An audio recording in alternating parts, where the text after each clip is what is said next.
உங்கள் வீட்டில் உணவிற்கு தட்டுப்பாடு வருகிறதா?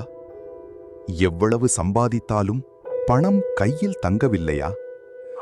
வறுமையையும் கஷ்டத்தையும் விரட்டியடிக்க ஒரு எளிய ஆன்மீக வழி இருக்கிறது. அதுதான் புனித அந்தோணியாரின் ரொட்டி. இயேசுவுக்கே புகழ். அற்புதங்களின் புனிதரான புனித அந்தோணியார் அவரின் இந்த அற்புதத்தின் பின்னணி என்ன? இதை செய்வதால் நமக்கு கிடைக்கும் பலன்கள் என்ன? வாருங்கள் பார்க்கலாம். 13ஆம் நூற்றாண்டில் நடந்த ஒரு மெய்சிலிர்க்க வைக்கும் சம்பவம். லூயிசா என்ற தாயின் கைக்குழந்தை எதிர்பாராத விதமாக தண்ணீரில் விழுந்து இறந்துவிட்டது. அழுது துடித்த அந்த தாய் புனித அந்தோணியார் அவரின் பாதத்தில் விழுந்து கண்ணீரோடு வேண்டினாள். என் குழந்தை உயிர் பிழைத்தால் அதன் எடைக்கு நிகரான கோதுமையை ஏழைகளுக்கு ரொட்டியாக வழங்குகிறேன் என்று நேர்ந்து கொண்டாள். அடுத்த கணமே இறந்ததாக கருதப்பட்ட அந்த குழந்தை கண்விழித்து சிரித்தது. அந்த தாய் சொன்னபடி ஏழைகளுக்கு ரொட்டி வழங்கினாள். அன்று முதல் இன்று வரை புனித அந்தோணியாரின் ரொட்டி என்ற இந்த வழக்கம் உலகம் முழுவதும் தொடர்கிறது.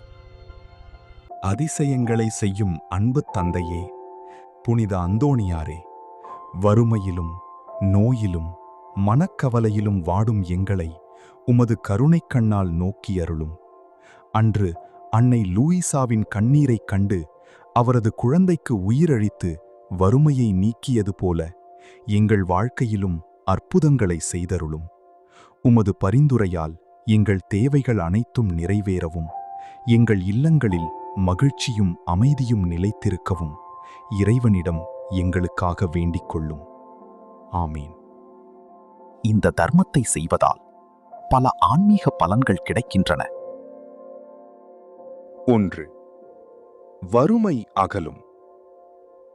உங்கள் வீட்டில் உணவிற்கும் தானியத்திற்கும் குறை ஏற்படாது. 2. காரிய வெற்றி. ஒரு வேண்டுதல் வைத்து ஏழைகளுக்கு உணவளித்தால் தடைகள் நீங்கி வெற்றி கிடைக்கும். 3. குழந்தைகள் பாதுகாப்பு. உங்கள் குழந்தைகளின் ஆரோக்கியத்திற்காக இது ஒரு விசேஷமான அர்ப்பணிப்பு. 4. மன அமைதி. இல்லாதவர்களுக்கு கொடுக்கும்போது உள்ளத்தில் ஒரு தெய்வீக அமைதி உண்டாகும். நீங்களும் உங்களால் முடிந்த அளவில் ஒரு சிறு உதவி செய்து பாருங்கள். புனித அந்தோணியார் உங்கள் வாழ்க்கையில் செய்யும் அற்புதத்தை நீங்களே உணர்வீர்கள்.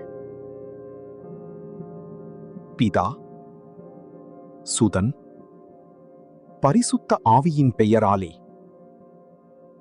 ஆமீன். இயேசுவுக்கே புகழ்.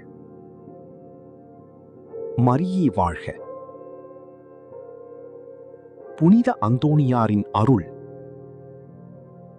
உங்கள் குடும்பத்தோடு இருப்பதாக. ஆமீன்.